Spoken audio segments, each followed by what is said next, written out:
Bismillahirrahmanirrahim. Assalamualaikum warahmatullahi wabarakatuh. Assalamualaikum. Allahumma sholli ala Sayyidina Muhammad wa ala ali Sayyidina Muhammad. Buya, sering kami mendengar kisah seorang tua yang meninggal dunia, kemudian beliau tidak bisa memasuki pintu surganya dikarenakan beliau harus bertanggung jawab terlebih dahulu akan dosa anak-anaknya yang di masa hidupnya dibiarkan di dalam kebrutalan, sementara beliau sendiri leha-leha dengan kearifan dan kealimannya. Kami juga berempat saudara mempunyai kisah. Waktu itu kami katanya anak yang pertama saja, umurnya belum genap 7 tahun. Kemudian Abah terlebih dahulu meninggalkan kami. Kemudian kami dibesarkan oleh keluarga dan lingkungan yang awam. Kami sebagai anak-anaknya mempunyai kekhawatiran yang akan kisah yang pertama tadi. Bukan tidak mungkin kami sebagai anak-anaknya mempunyai banyak kesalahan.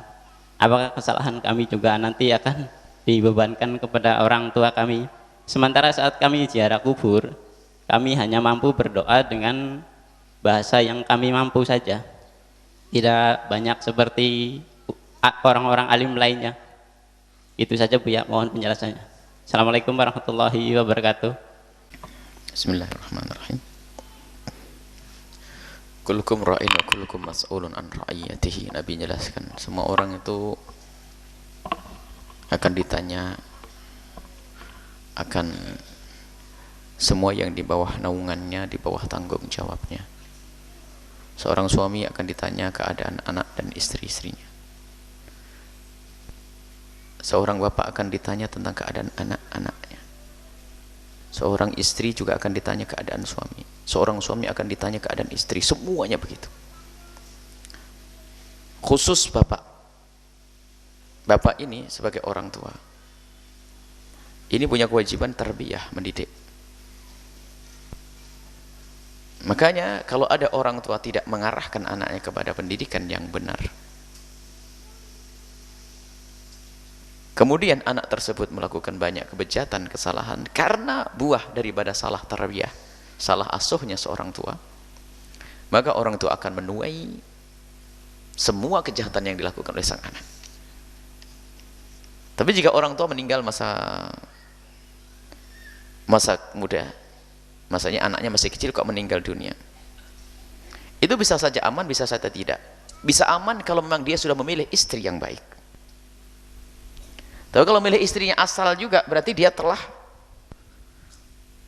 menjerumuskan anaknya, calon anaknya kepada istri yang salah. Makanya memilih pasangan itu penting. Jangan hanya yang penting perempuan. Kira-kira kalau saya tiba-tiba meninggal, kira-kira bisa jadi pendidik atau tidak? Karena saya tidak bisa menjamin kehidupan saya sampai kapan. Maka termasuk kawin silang yang diperkenankan, dikatakan sah dalam Islam itu misalnya seorang muslim, tapi syaratnya muslim bukan muslimah. Muslim menikah dengan ahli kitab. Ahli kitab yang sesungguhnya, bukan ahli kitab yang dari kemurtatan. Atau menurut mazhab Malik asalkan ahli kitab. Itu pun ada aturannya. Aturannya apa? Di saat negeri itu memang betul-betul mengayomi anak-anak kaum muslimin. Artinya, jika suatu ketika sang bapak meninggal dunia, maka anak itu langsung kafalahnya diambil oleh negara agar tidak keluar dari agama Islam. Bukan seperti negara kita. Negara kita mah bebas. Coba seorang laki-laki yang soleh, katanya ustadz, menikah dengan seorang yang ahli kitab. Menurut mazhab Imam Malik, ahli kitab apa saja boleh menikah. Karena dia ngerti belajar 4 mazhab di luar negeri misalnya, langsung mengamalkan itu. Menikah dengan seorang wanita yang mohon maaf misalnya Nasrani. Punya anak 5, anak pertama umur 9 tahun, anak kedua setiap tahun punya anak nih, anaknya 5, meninggal dunia, anaknya jadi apa kira-kira? Nggak ada jaminan dari negara untuk merawat agar dimasukkan ke dalam pendidikan agama, tidak ada. Kecuali negara Islam yang sudah betul-betul rapi, bahwasanya kalau ada seorang muslim menikah dengan orang di luar Islam, kalau mati sewaktu-waktu maka ibunya tidak punya hak kafalah. Yang menjamin kehidupan adalah negara, dirawat, dimasukkan ke tempat pendidikan Islam agar akidahnya selamat. Lah kalau orang tua masih memaksa kayak begini, dia punya tanggung, anaknya 5 murtad semuanya, tanggung itu semuanya. Karena apa? Kau salah pilih pasangan. Sama istri yang tidak benar, atau sama ibunya, seorang ibu milih suami nggak benar, hanya gara-gara pakai mobil saja langsung diterima, sudah mobilnya rental, nah, kurang ajar lagi, nasib itu lihat ya. Anaknya berang, tak tahu istri yang mati karena sakit hati, suaminya dolim terus, ngenes, mati, sudah mati sakit hati, dibohongin, anaknya jadi setan semuanya, neraka itu. Makanya hati-hati adik-adik, kalau milih benar-benar pilih, jangan mengutamakan urusan uang, materi dan sebagainya, kebenaran, akhlak.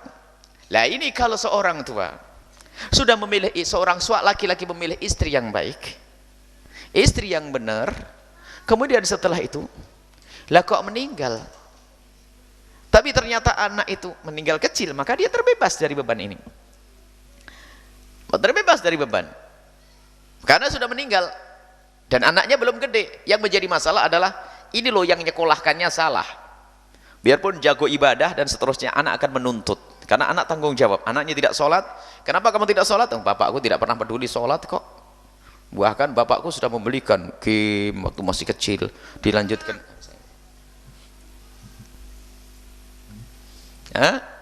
dibelikan ini itu sampai sholat males, ngaji males dan seterusnya. Masya Allah ya, bapaknya nih, kalau tiba-tiba anaknya akhirnya menjadi orang brutal bejat, maka ketahuilah ia akan mendapatkannya. Itulah seperti itu. Karena apa? Tanggung jawabmu. Termasuk pembantu di rumah kita, jangan dianggap enteng itu. Kalau pembantu tidak sholat ditanya oleh Allah.